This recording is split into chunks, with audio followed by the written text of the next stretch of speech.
Student हमारे पास question है जी, if z1 equal z2 and z2 equals z3। अब z1 बेसिकली क्या है, हमारे पास सिंबल है कॉम्प्लेक्स नंबर को डिनोट करने का। कॉम्प्लेक्स नंबर को हम z1 से डिनोट करते हैं। कॉम्प्लेक्स नंबर क्या है?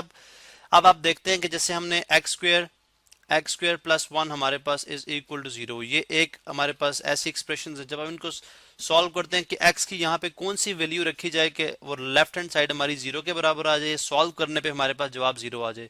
तो हमने बोला था कि अगर हम x is equal to square root -1 रख लें तो ये हमारे पास क्या, इस नंबर को रखने पे हमारे पास जो है लेफ्ट हैंड साइड जो है ये सॉल्व करने पे इक्वेशन जीरो के बराबर आ जाएगी। इस नंबर को हमने बोल दिया ये आयोटा है। आयोटा बेसिकली क्या है, इमेजिनरी नंबर है, ये रियल नंबर नहीं है। ठीक है, रियल नंबर से ताल्लुक इसका नहीं है।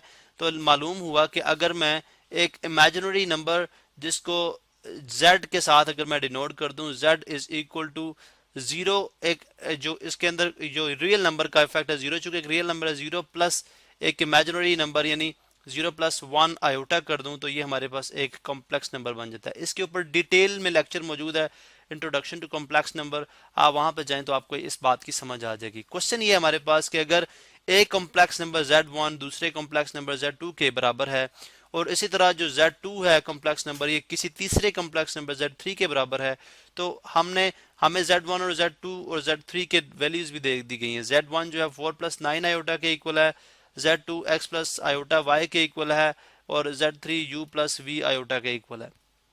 मालूम हमने u और v की वैल्यूज करनी है। अब आपने ट्रांजिटिव लॉ ऑफ जो है वो कॉम्प्लेक्स नंबर पढ़ा था। ट्रांजिटिव लॉ क्या कहता है जी कि अगर हमारे पास जो है वो z1 जो है वो z2 के इक्वल है, ठीक है, एंड यहाँ पे मैं लिख देता हूँ जी एंड z2 जो है वो z3 के इक्वल है, z2 जो है वो z3 के इक्वल है। तो according to transitive law of complex number z1 जो है वो भी z3 के बराबर होगा।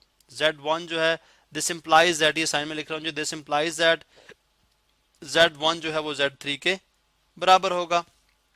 अब अगर आप यहाँ पे रखें कि z1 जो है इस प्रॉपर्टी के तहत z1 हमारे पास क्या है, z1 है हमारे पास जी, यहाँ पे मैं लिख रहा हूँ z1 is equal to z3, ठीक है।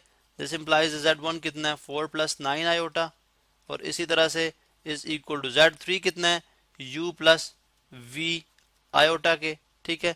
मालूम हुआ कि हमारे पास रियल पार्ट अगर ये दोनों नंबर्स इक्वल हैं तो जो इक्वलिटी हमारे पास टू इक्वल नंबर का कॉन्सेप्ट है, ठीक है, वो बेसिकली क्या है, वो कॉन्सेप्ट ये है कि हमारे पास जो रियल पार्ट है अगर दो कॉम्प्लेक्स नंबर आपस में इक्वल हो जाए तो इसका रियल पार्ट के इक्वल होगा और जो इमेजिनरी पार्ट है वो इमेजिनरी पार्ट के इक्वल हो जाएगा।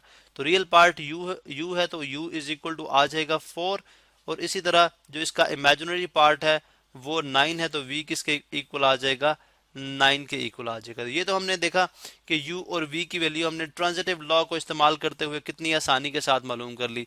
इसका जो इनडायरेक्ट वे है वो ये हो सकता है कि आप देखेंगे z1 और z2 वो भी एक कॉम्प्लेक्स जो ट्रांजिटिव लॉ के तहत ही है, लेकिन हम वहां पे ट्रांजिटिव लॉ अप्लाई नहीं करते, स्टेटमेंट्स के थ्रू हम जाते हैं कि अगर z1 z2 के इक्वल है तो अगर देखें आप z1 z2 को इक्वल रख लें तो यहाँ से आप x आपका बिकॉज दो नंबर्स इक्वल हो जाएं तो रियल पार्ट के इक्वल x 4 के इक्वल आ जाएगा और y जो है वो किसके इक्वल आ जाएगा, 9 के इक्वल आ जाएगा।